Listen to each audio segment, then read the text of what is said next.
ci troviamo nella sede della lista civica Cambiamo Portoguaro con il candidato sindaco Gastone Mascarin. Senta, nel suo programma, per quanto riguarda il sociale, voi avete sottolineato una cosa molto importante a mio avviso, ossia l'assegnazione delle case popolari. Leggo qui nel vostro programma, dice: già dichiariamo che saranno subito rivisti i criteri che la precedente amministrazione ha adottato ormai da alcuni anni per l'assegnazione delle case popolari, così da equilibrare i punteggi che determinano le graduatorie.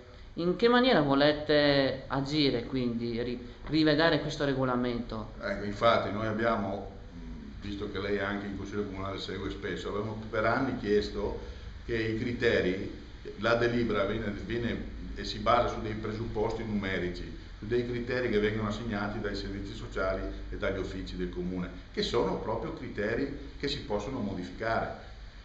Noi cosa che vogliamo fare? Non è che vogliamo dare la precedenza agli italiani, che tra l'altro non è neanche costituzionale, e quindi smontiamo qualunque polemica potesse nascere. Noi vogliamo però rivedere questi criteri di assegnazione, per esempio con un punteggio dato a chi è qui da determinati anni, con un punteggio dato anche ad altri tipi di presupposti che permettano di allineare la dignità nel bisogno degli extracomunitari che accogliamo, ma soprattutto degli italiani indigenti, che in questo momento non è che siano di minor numero, diciamoci la verità. Abbiamo un'esigenza, un problema di, non chiamiamola povertà, ma di difficoltà economico-sociale di parecchi italiani.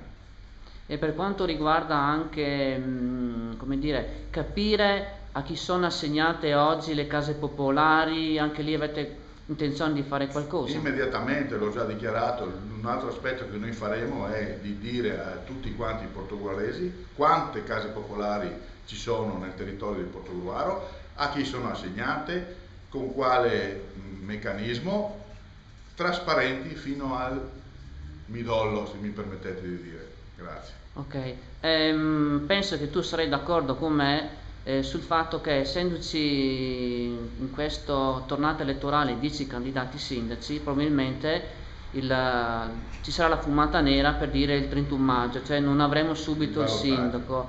Ecco, nel caso in cui si vada ad un ballottaggio, quali scenari si potrebbero prevedere secondo te? Allora, guardate, io dico subito, per quanto riguarda ovviamente il polo di centrodestra, diciamoci la verità, da una parte ci sarà sicuramente Terenzi e dall'altra ci possono essere più alternative.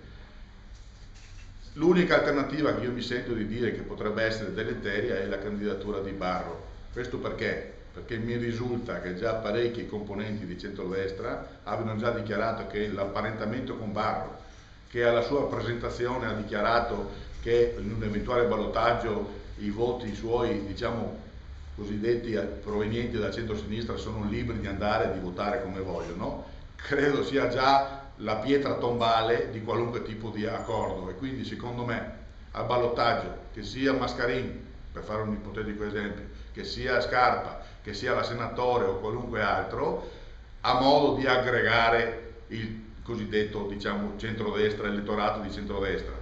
Barro questa possibilità non ce l'ha, quindi io invito anche i cittadini a fare questo tipo di ragionamento. Un'ultima cosa, il comune di Portogruaro è stato il primo comune, mi pare del Veneto, che ha concesso la cittadinanza simbolica ai figli dei stranieri che sono nati in questo territorio.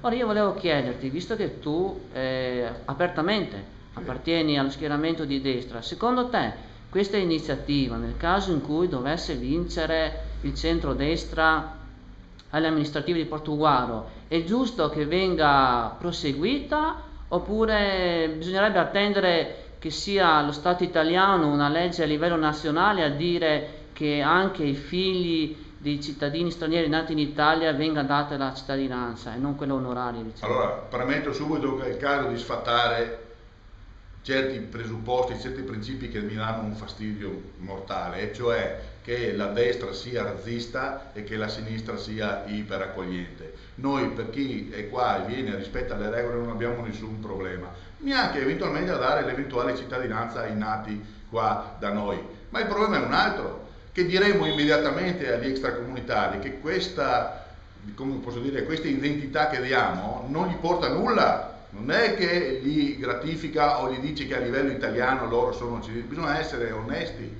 Invece io ho l'impressione che abbiano usato qui a Portogruaro e poi si è tramutato anche in altri comuni, questo tipo di iniziativa che era molto posso dire, di scena, capito? Molto di appariscente, ma che in realtà non porta a un risultato concreto come una legge fatta a livello nazionale. Quindi noi vogliamo sfatare il fatto che diremo via tutti, capito? E non vogliamo più vederne uno, che non è assolutamente così, ma noi vogliamo che la regolamentazione sia praticamente, come posso dire, buona a Portogruaro, come lo stiamo vedendo a livello nazionale, perché se qualcuno non si sta accorgendo dei problemi che stanno nascendo a livello nazionale, forse o fa finta di non accorgersi o è in malafede.